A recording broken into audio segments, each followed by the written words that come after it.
Hola, ¿qué tal? Mi nombre es Laura Sofía Niño Manosalva y soy del Colegio Pablo Neruda, grado 11. Mi tema es principios legitimadores de la acción del Estado. Se ha basado en un contrato social o en un parámetro de naturaleza. Los seres humanos vivimos en una sociedad y necesitamos de la justicia para poder garantizar la convivencia entre nosotros. Esta justicia está mediada por un conjunto de normas que se llaman derecho y su debido cumplimiento ha de ser protegido por el Estado. Tanto en el pasado como en la actualidad, la filosofía se ha dedicado a reflexionar en torno a los criterios básicos de justicia, exigibles en todas las sociedades y de todos los retos que se han de afrontar los estados para ser verdaderamente legítimos.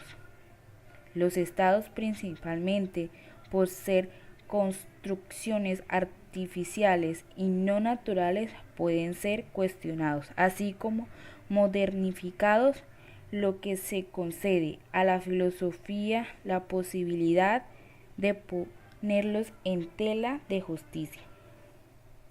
Adicionalmente, la democracia es la forma de organización política mayormente utilizada. Sin embargo, hay distintas maneras de concebirla. Y prueba de ello que es lo que el Estado, aun siendo democráticos, funcionan de forma diferente. Por eso es que para que podamos tener claridad acerca de este término es necesario conocer distintos modelos basados de la democracia. La justicia. Desde la antigüedad, la cuestión de la justicia ha ocupado un lugar centrado en la reflexión política y moral. Reconocida su importancia, es necesario admitir que no existe una definición única de lo que puede ser llamado justo o injusto. Numerosos conceptos de la justicia han sido propuestos a lo largo de la historia, cada uno con una visión de cómo se debería organizar las relaciones sociales.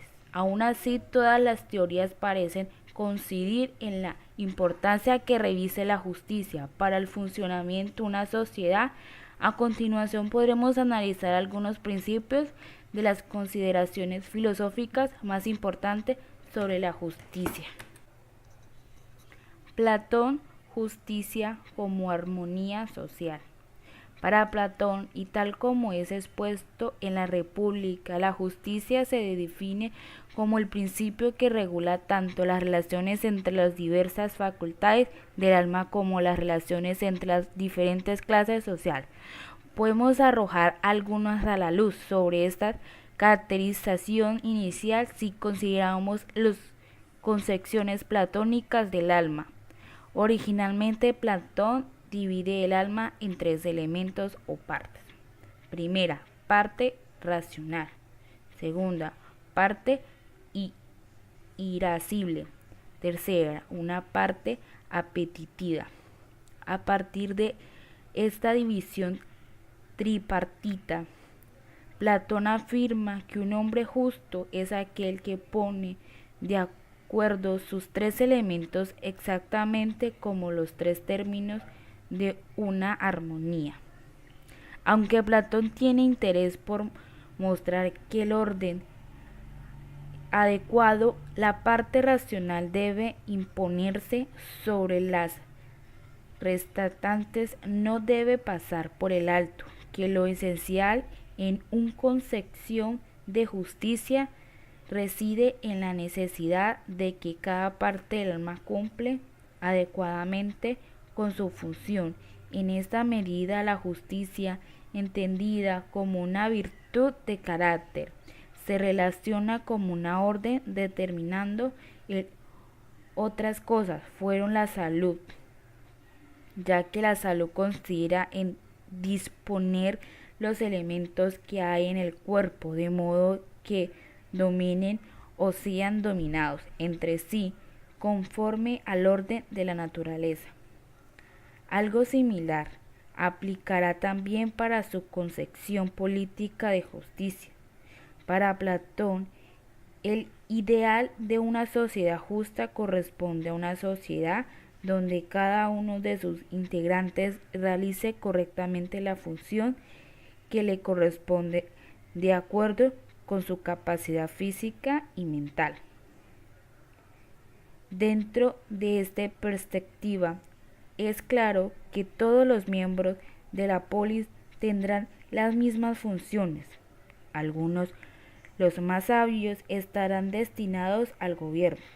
Otros, los más valientes, deberán ser guerreros y encargarse de la seguridad y la protección de la polis. Y finalmente, un tercer grupo, el de los trabajadores, será el encargado de la producción de lo necesario para la vida en comunidad. Si cada sector y con ello cada individuo cumple su función específica, entonces el resultado será simplemente una polis justa. En el caso contrario, se atendrá contra la armonía natural y por tanto no podrá existir la justicia. Aristóteles, la justicia como igualdad. Si bien la definición de justicia de Aristóteles guarda ciertas similitudes con la de Platón, existen ciertas diferencias cruciales entre una y otra. En el libro 5 de la Ética Nicomómaca, Aristóteles distingue dos sentidos básicos en que emplea ese término. Primero, se considera justas las conductas que son conforme como las leyes e injustas las conductas que infringen las leyes. El segundo, el término justicia se emplea también en relación con el concepto de igualdad. En este segundo sentido, Aristóteles distingue a su vez dos clases distintas de justicia. Justicia distributiva. Se relaciona con la distributiva apropiada de los bienes, cargos públicos, bienes materiales, honores, castigos, etc., entre los miembros de la polis. En particular, Aristóteles considera que las retribuciones que reciben cada miembro de la polis deben corresponder con el lugar de su actividad en la jerarquía social y con el grado de la esencia en que desempeñó de su función a la luz del fin, telos, de la comunidad política en cuestión. En sentido, la justicia se identifica con dar a cada uno lo que es debido en virtud de sus méritos particulares.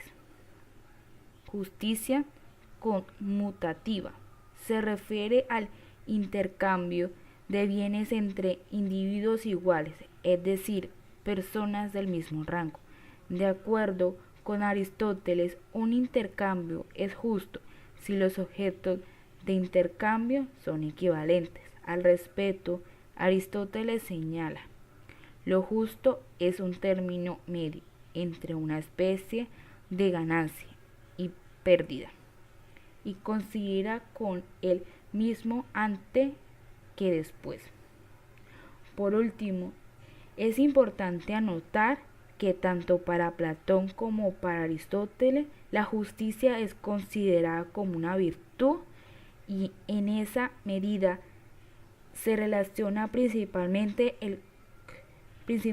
con el carácter de las personas. En consecuencia, un individuo solo era considerado justo si tenía la firme disposición de cumplir los acuerdos legales y de dar a cada lo que merece. Esta concepción de la justicia como virtud será la predomine hasta la modernidad. Santo Tomás de Aquino, la ley natural. Al igual que Aristóteles, Santo Tomás consideró la justicia como una virtud vinculada con el dar a cada quien según su derecho.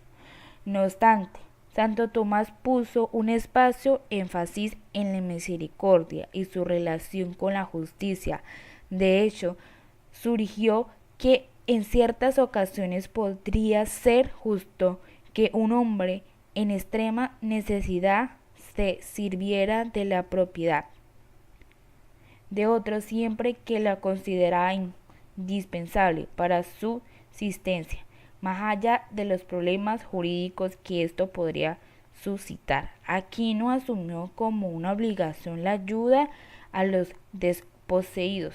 De otro modo, es importante ver las relaciones que Santo Tomás planteaba entre justicia y la ley.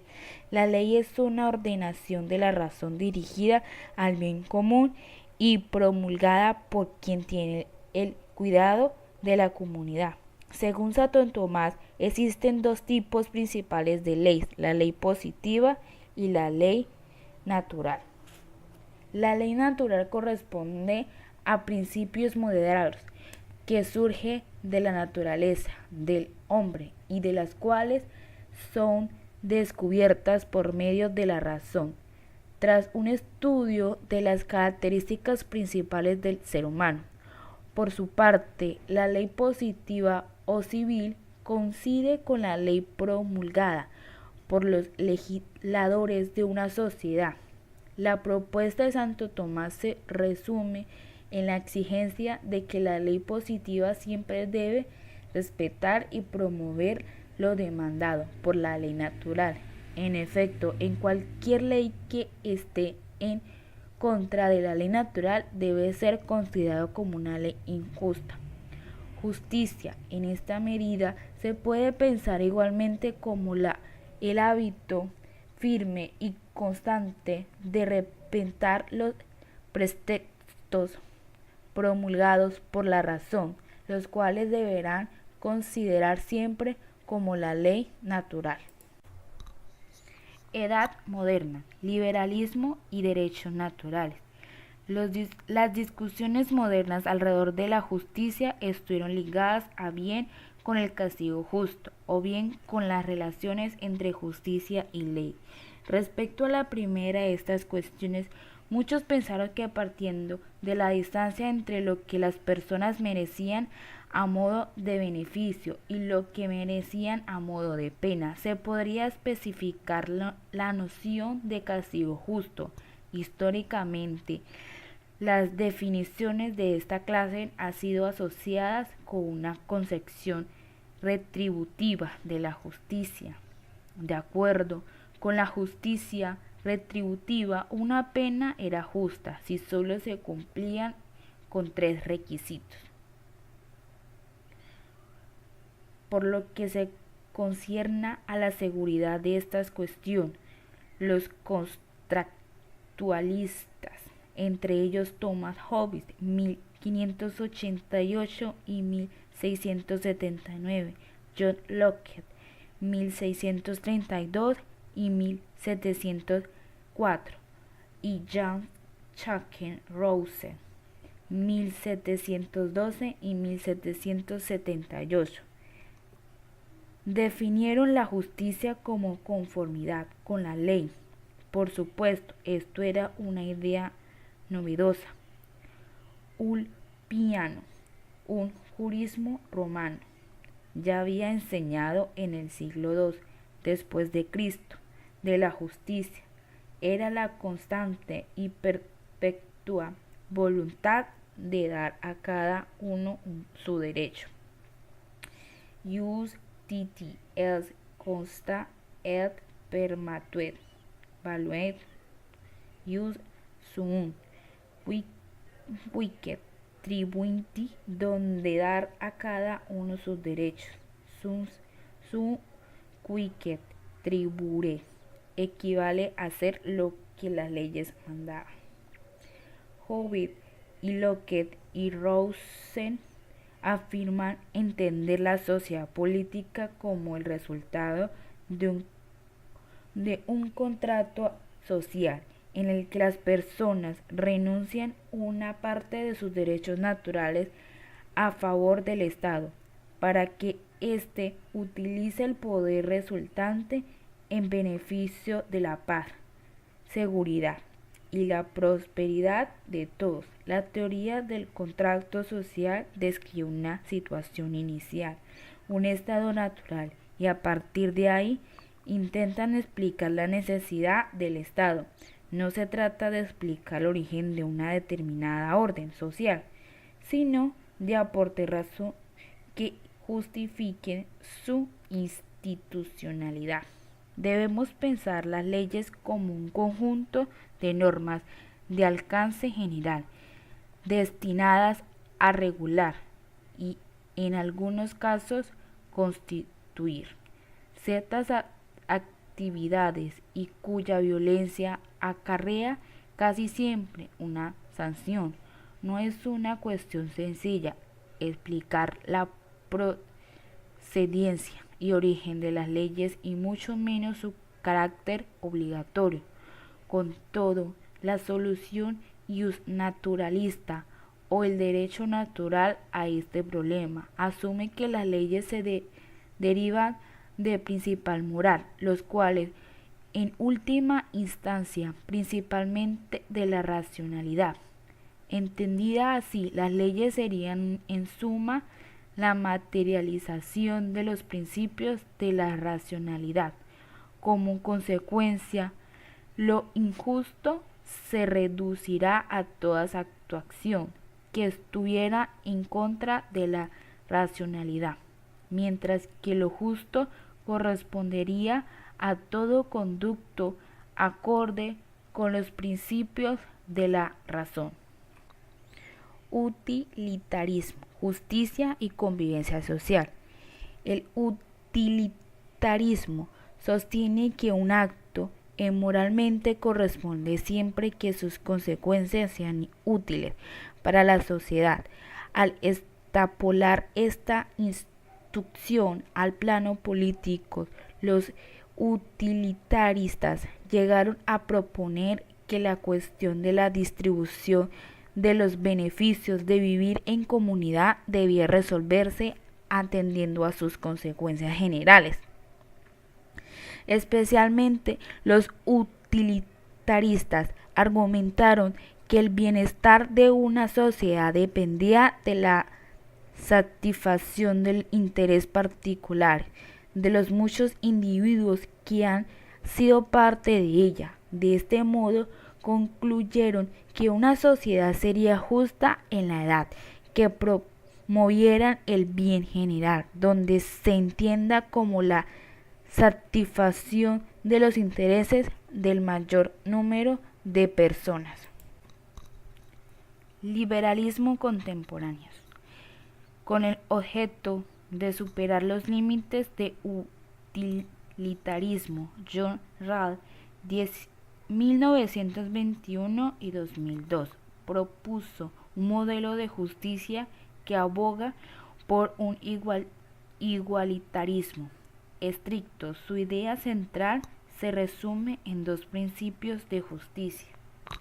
Primero, principio de igualdad, en virtud del cual cada persona debería tener derecho al mismo nivel de bienes materiales y servicios. Segundo, un principio de diferencia, el cual permite las desigualdades siempre y cuando están de ficción a los miembros menos favorables de la sociedad. Como resultado de la conjunción de ambos principios, Rawls planteó un modelo de justicia que permite reintegrar la posibilidad de un consenso hipotético a partir de principios universalmente obligatorios. Otros principios de justicia han aparecido en las últimas décadas como respuesta a la teoría de Rawls. La mayoría de ellos insisten en el conocimiento de la diferencia, ya sea de género, raza, cultura o nacionalidad. Por otra parte, también es cierto que los Difíciles procesos de transición democrática han dado origen a la noción de justicia transicional, junto con nuevos desafíos políticos para las comunidades que enfrentan esta clase de situaciones. El derecho y el Estado, tal como lo describe Max Weber 1864 y 1920. El Estado moderno se caracteriza por ser un tipo de asociación política dentro de un determinado territorio. Reclama para sí el monopolio de la violencia legítima. Esta definición supone, entre otras cosas, que la legitimidad del Estado moderno se funda predominantemente en la autoridad legal, es decir, en el compromiso con códigos de regulación legales. De aquí que la actividad del Estado esté constantemente limitada por el imperio de la ley. A continuación, examinaremos las diferentes clases de derecho que constituyen, en última instancia, la estructura misma del Estado moderno. Clases de derecho. Generalmente hablamos de derecho como un sistema de reglas públicas que rige las relaciones de unos contra otros y que cuenta con el respaldo del poder coactivo de las instituciones políticas. Sin embargo, término derecho abarca algunas distinciones. Por un lado, con el término derecho se alude a la facultad o prerrogativa que pertenece a una persona para obtener un efecto jurídico en virtud de una regla previamente reconocida. Cuando utilizamos la palabra derecho con este sentido, estamos hablando de derecho subjetivo y es el uso que le damos cuando decimos que algunos tienen derecho, por ejemplo, a una digna, a expresar sus opiniones, etc. Por otra parte, con el término derecho se alude también al mismo de normas coercibles que rigen la convivencia social y que buscan garantizar el bien común. Con esta ascensión hablamos de derecho objetivo y su sentido es similar al de ordenamiento jurídico. Derecho subjetivo. Comúnmente se divide los derechos subjetivos en derechos públicos y derechos privados. Los derechos subjetivos públicos son aquellos que tienen los particulares contra el Estado, por ejemplo, el derecho a participar en el gobierno de la comunidad y servirse de las instituciones y los servicios públicos. También se incluye en esta categoría los derechos que tiene el Estado respecto a la población de un país determinado, por ejemplo, el derecho a exigir prestaciones tributarias. Por su parte, los derechos subjetivos privados pueden ser o bien patrimoniales o bien extrapatrimoniales. Los extrapatrimoniales incluyen la amplitud gama de derechos asociados con la personalidad y la familia, mientras que los patrimoniales incluyen, entre otros, los derechos creditorios, derechos intelectuales y derechos reales. En suma, podemos pensar que los derechos subjetivos privados como el conjunto de derechos que generan potestades en la esfera privada de las personas y sus relaciones con otras, en tanto que el derecho subjetivo público regula la esfera pública, esto es, las relaciones entre particulares y el Estado. Derecho objetivo. Al considerar el derecho objetivo, esto es, a las normas que rigen y determinan una sociedad particular. La teoría del derecho ha planteado una distancia más o menos aceptada entre derecho natural y derecho positivo. Los naturalistas definieron el derecho natural como un conjunto de principios y normas de carácter universal y superior. Para ellos, la noción de justicia era anterior a cualquier ordenamiento jurídico y estaba definido en principios naturales y universales. Más aún, todo sistema particular debería estar conformada con estas leyes.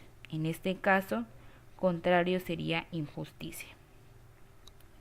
Los partidarios del positivismo jurídico rechazaron esta idea. Para ellos, las únicas normas válidas eran el conjunto de leyes vigentes en cada país concreto. En esta medida, el positivismo jurídico define la justicia en términos de validez jurídica. Solo lo que es ordenado es justo y lo que por hecho de ser ordenado. Existen otras concepciones que representan salidas interesantes a estas alternativas. El realismo, por ejemplo, considera el derecho a partir de su deber, sino como el conjunto de normas que son efectivamente aplicadas a una sociedad determinada. Por otra parte, algunas teóricas han llegado a la conclusión de que existen ciertos principios supremos como la igualdad, la libertad y la dignidad, cuales deben ser incorporados dentro de cualquier tradición legal. Esta postura, que podríamos llamar intermedio, pretende reconocer los puntos importantes de las tradiciones centrales en el derecho. Los derechos humanos. Se definen los derechos humanos como el conjunto de derechos que poseen los seres humanos por el simple hecho de serlo.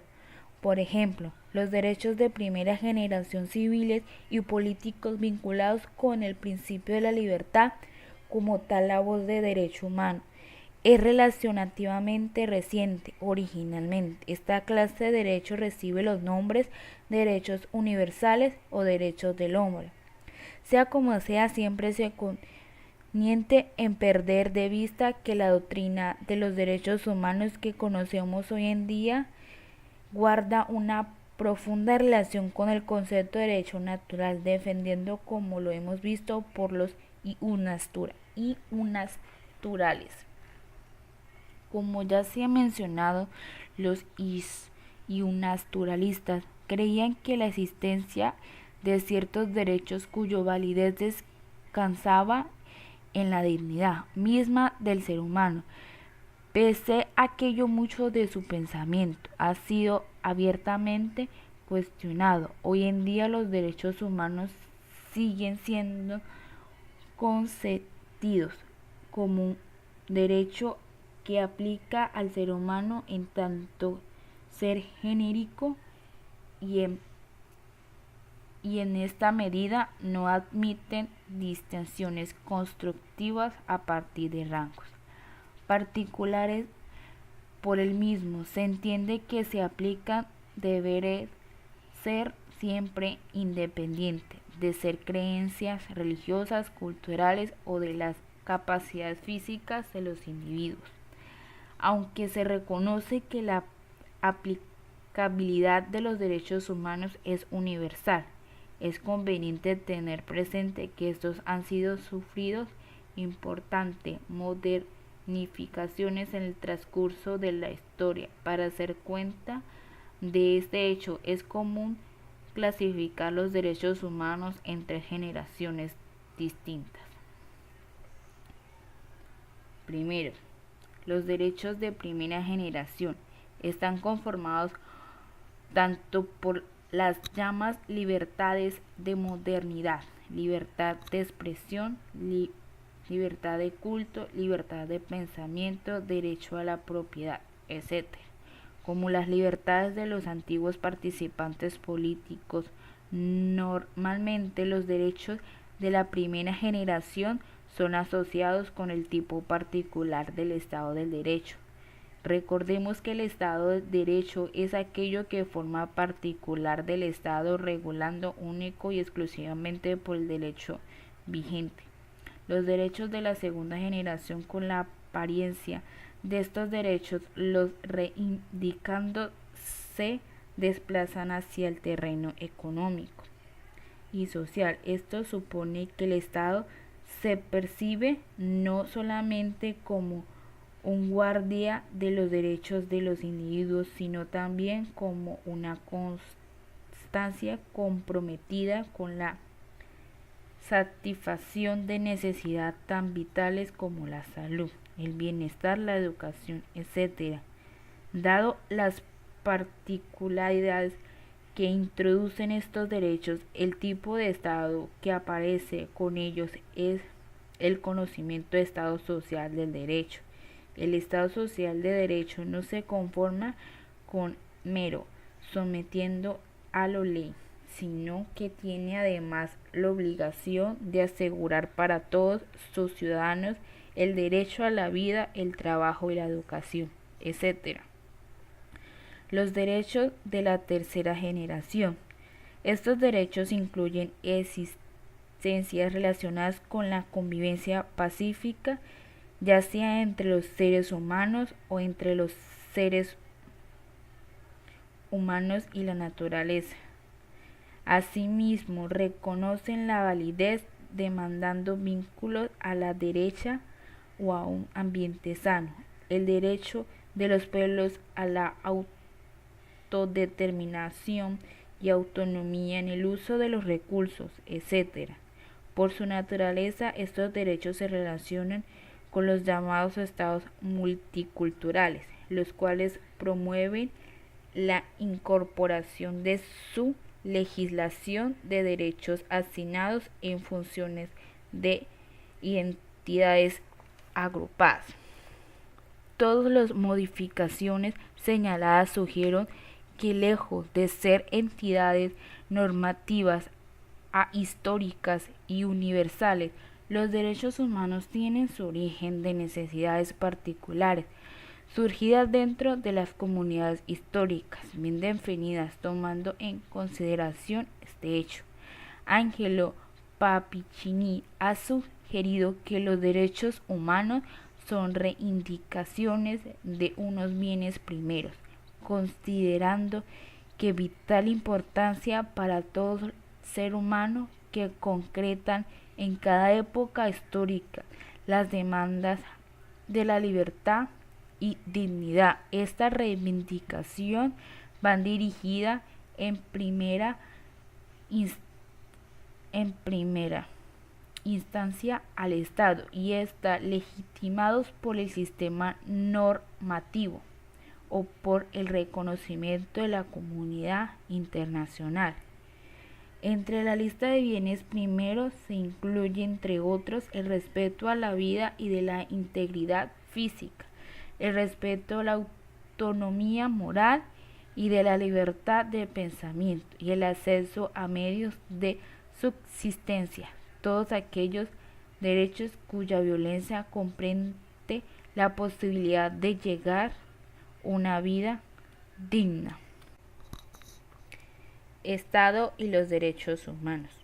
Respecto a cualquier derecho, no basta solo con presionar la naturaleza de los bienes que los sujetos pretenden obtener o para los cuales exigen protección, sino también la instancia hacia lo cual deben dirigir sus demandas. En el caso de que alguno de sus derechos sean violados, en el caso de los derechos humanos, el encargado de velar por su acatamiento es en principio el Estado.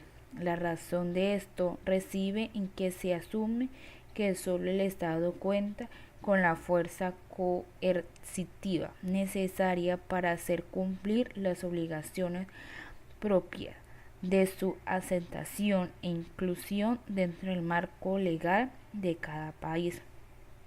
A modo prescripción general, el preámbulo de la Declaración Universal de Derechos Humanos de 10 de diciembre de 1948. Señala que en cada estado los bienes jurídicos primeros deben ser protegidos mediante un régimen de derecho. Para el caso particular de Colombia, en tanto el país ha suscrito el Pacto Internacional de Derechos Civiles y Políticos y la Convención Americana sobre Derechos Humanos. El Estado colombiano ha sido asumido ante la comunidad internacional dos obligaciones básicas, la de respetar y la garantizar los derechos enunciados en cada uno de esos instrumentos, del mismo modo como miembro activo del Tratado de los Derechos Humanos. El Estado colombiano se compromete. Espero que les haya servido y gracias por escucharme.